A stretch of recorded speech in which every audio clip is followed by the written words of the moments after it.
Boyfriend kept lecturing me about my chronic illness and called me lazy for resting during flare-ups. Then when I got a bone infection and lost my job, he screamed at me, raised his hand like he'd hit me. I, 18F, have been dating my boyfriend, let's call him Jake, 24M, for a little under a year. At first, things were really good. He seemed emotionally stable, mature, grounded, all the things I thought I wanted after dealing with a lot of chaotic guys my own age. We met through mutual friends and clicked pretty quickly. He said he liked how mature I was and how together I seemed for my age, which felt nice to hear, especially since I came out of a very abusive household. I won't lie, I felt flattered at first. I thought we had an understanding that yes, I'm younger, but I'm still an equal in this relationship. But over the months, that dynamic has really started to shift, and now I'm not sure I'm being treated like a partner at all. For some background, I've been diagnosed with endometriosis and POTS, postural orthostatic tachycardia syndrome.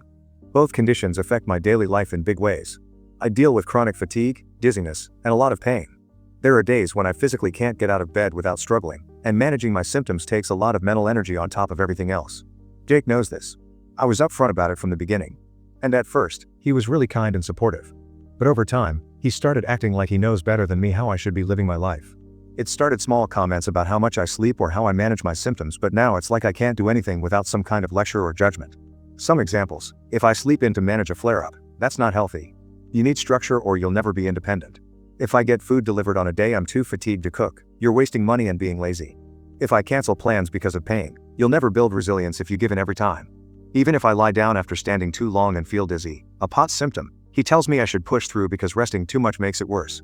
He also makes comments about my outfits being too revealing or not appropriate, and when I tell him I don't want unsolicited advice, he says he's just trying to help me grow or teach me how to be an adult. But I am an adult, just one managing 2 chronic illnesses on top of everything else. Things came to a head last week. I was having a rough few days of bad endo flare, zero energy, and could barely sit upright for long. He came over and saw that I'd been resting most of the day and immediately launched into another long-winded talk about discipline and life habits and how I need to stop relying on rest as a crutch. I'd had enough. So I said, not even shouting, just tired, I didn't agree to date a discount dad. If I wanted someone to supervise my life and tell me how I'm failing, I'd move back in with my parents. He went completely silent, left my apartment, and didn't talk to me for 2 days. When he finally did, he said I crossed a line, that he was just trying to help, and that I had no idea how hard it is to support someone who won't even try. I was honestly stunned. Now his friends are messaging me saying I'm selfish and too immature to handle a relationship with a real adult. His mom, yes, his actual mother, messaged me saying she's disappointed and that Jake has always been the kind of guy who lifts women up. I just want to be clear, I do try. Every day is hard with these conditions. I work, I cook when I can, I handle my appointments, I advocate for myself in medical systems that constantly brush me off. I don't think I need to be raised by a man who thinks being 6 years older makes him my life coach. I care about him, but I also feel like I've been slowly shoved into the role of student or child in this relationship, and I'm starting to wonder if that was his intention from the beginning. So great, people have Reddit Ida for calling my boyfriend a discount dad after months of being treated like a project instead of a person. Edit: hey guys, you just waved to say I am from Australia where the legal age to do almost anything is 18. Comments where Op has replied. Oop responds to a downvoted comment regarding communication keys, trying new things, and managing health issues. My main issue with the clothing comments is that what I wear isn't actually revealing at all. Most of the time, I wear really baggy wax jeans with a fitted shirt, but even then it usually doesn't show any skin. I tend to wear a lot of long-sleeve sports-style tops. The only time I'm in anything more relaxed is when I'm at home, just wearing a t-shirt and underwear, and that's only ever around him, no one else. As for my health, my flare-ups really aren't frequent. In the last 6 months, there've only been 2 times where things were bad enough that I couldn't properly move for a day or so. On a day-to-day basis, you wouldn't even know anything's wrong. I have full days of work and study, and then I come home and rest. That's usually when he calls me lazy.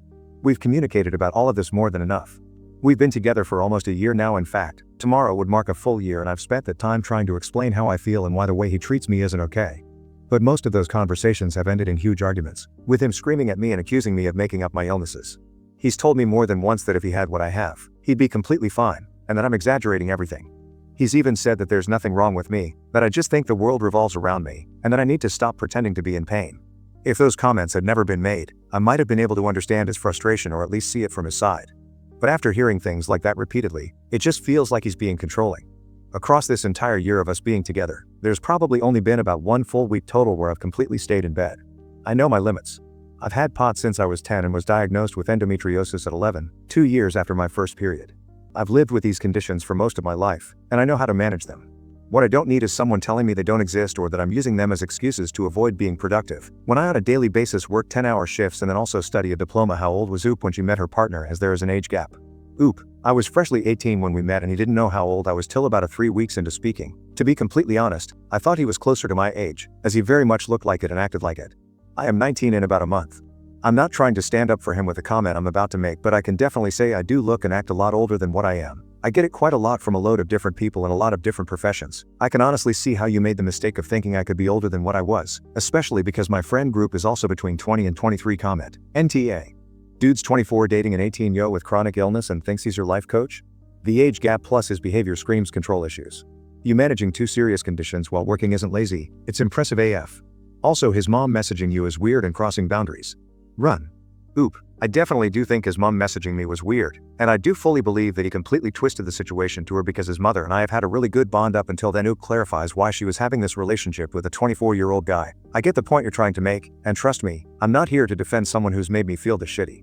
But I want to clear some things up. This relationship was not illegal. When we met, I was 18 and he was 23.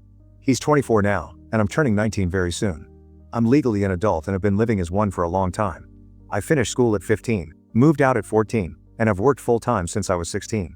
I've been independent for years and had to grow up a lot faster than most people my age. I know some people take issue with age gaps, and that's fair, but where I live, and for the life I've lived, our age difference wasn't seen as strange. It's actually one of the more normal ones I've come across. I personally stayed with him because everyone my age felt immature, directionless, or just flat out not on my level. At the time, being with someone older seemed like the smarter, more stable choice. And honestly, the age gap still isn't a red flag to me. He is. The way he acted. The way he treated me. That's the actual issue. When I mentioned him not knowing my age straight away or me usually being around older people, it wasn't to defend him. It was to explain how I saw things at the time.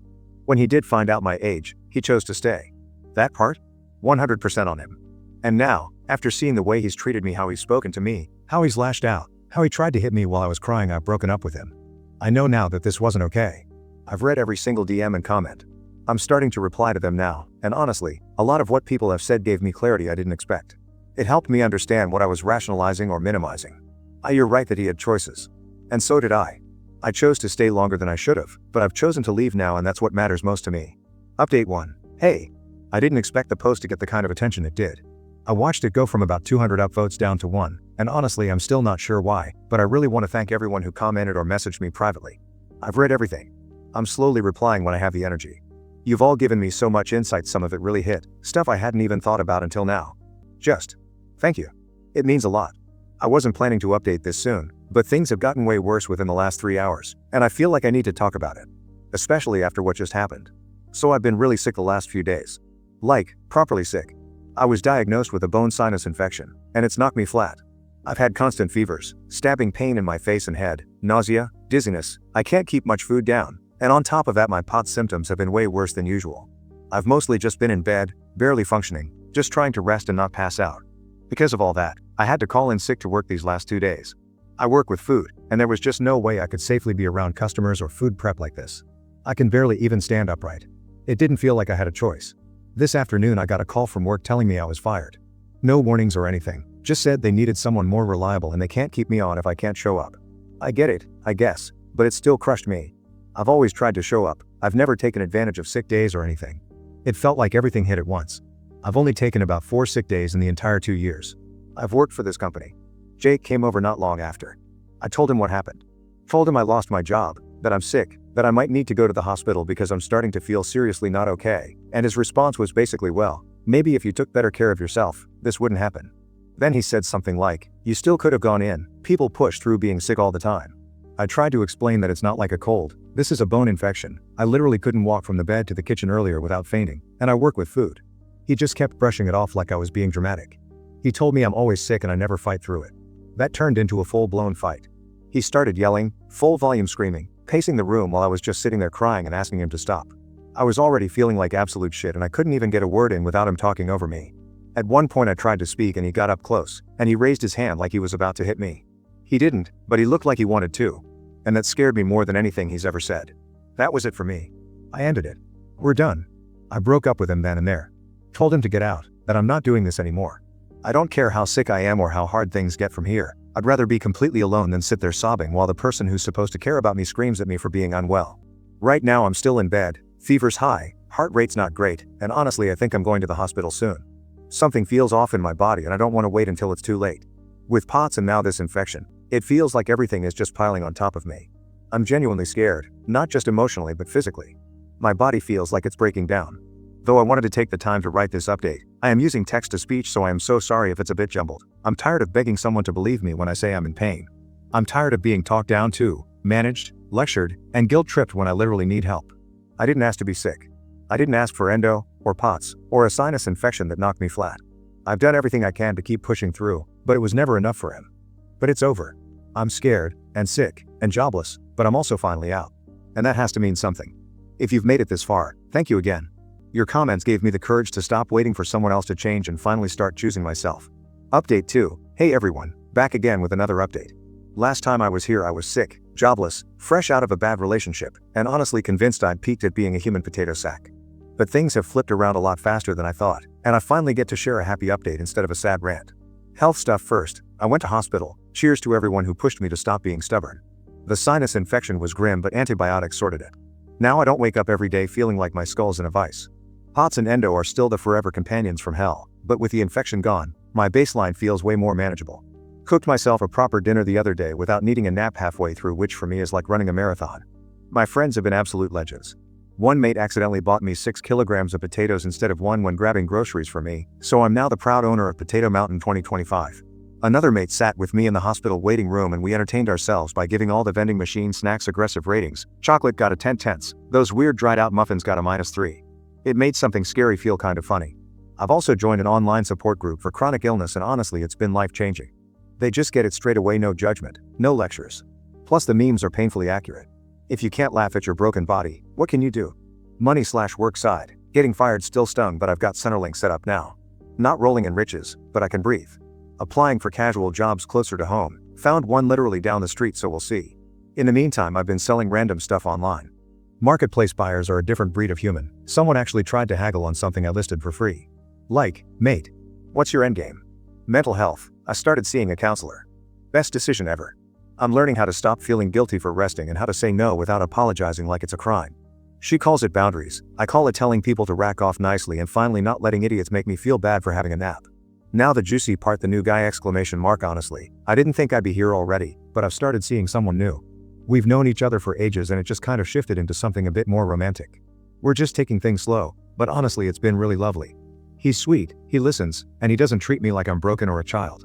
We went out for a walk the other day and he brought snacks in case I got dizzy, and not in a patronizing way, just thoughtful. Feels weird in the best way to not be constantly bracing myself for criticism. I can tell him how I feel without being talked over, corrected, or treated like a child. Honestly feels like I've stumbled into some alternate universe where partners are nice and don't yell at you for having a nap. Little wins. Found a GP who actually takes my POTS seriously. Miracle worker. Figured out pacing better so I don't crash as hard. And I splurged on a blanket that's basically the love child of a cloud and a marshmallow. 10 tenths would recommend. And Jake? Blocked, deleted, history. No drama, no closure talks, no nothing. Just blissful silence. It's amazing how much mental space you get back when you're not constantly bracing for a lecture. So yeah, smile, life isn't magically perfect, but it's lighter, happier, and way less potato sacky. I'm safe, laughing again, and excited about what's next. And to everyone who backed me when I was stuck in that mess, thank you. You gave me courage to leave, and reminded me I wasn't asking too much by just wanting kindness. If you're stuck where I was, being spoken down to, made to feel like a burden, or treated like you need a babysitter, please know you deserve better. So many people reached out to me saying they were in the same sort of situation as me, and reading what I wrote made them some form of closure or validation that they're not the only ones, and that's honestly being so special for me to hear. I'm so glad my story is able to bring people some form of peace.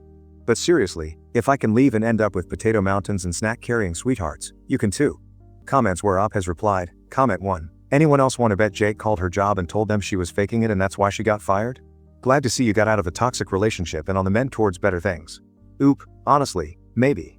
But my work environment was incredibly toxic, and stuff like that, without being fired, has happened there before. I honestly kind of knew it was coming because my manager did not believe I was ever truly sick when I was. Once she came to my house and woke me up because I called into work. I answered the door in my PJs, a oversized shirt, was pale as a ghost, hair everywhere, nose running and eyes red, and she told me I used to be a nurse. I know when people are sick and you are not. You either come to work every day or you don't have a job. Then went back to my workplace and told everyone I was fine, was getting dressed up and was going into the city. Comment 2. Good to hear that. With the new guy, be vigilant also within yourself also and take it easy. Sometimes a bad relationship can mess with your heart, leave scars and trigger false alarms with a good relationship. I remember once comparing and questioning their relaxed gentle attraction with a new date to a bubbly euphoric and volatile feelings that my ex gave me. Ultimately, I have some responsibility of sabotaging that new relationship due to lingering baggage. In the end, every choice has its own package of strengths and weaknesses. Oop, yeah, I definitely am being careful, hence why we are being so slow and just taking it one step at a time. I don't want to sabotage something so great. Comment 3. This a wonderful update from another chronically ill peep. Despite being in my 30s, I just today began therapy to deal with being disabled and how to be kind to myself and give myself permission to rest and not push myself past my limits. So here's to being compassionate to ourselves. Good luck with your guy, he sounds awesome. You deserve awesome after that prick abused you like that. Oop, therapy has genuinely been the biggest help. I'm glad you're on that path too. And thank you so much, he's a sweetheart and I'm happy to have him by my side. Comment 4. Having a doctor that listens to you makes all the difference. My sister's lupus was a nightmare for her until she finally got with her current doctor, and I swear we would marry that woman if we could. So happy you are starting to find your rhythm.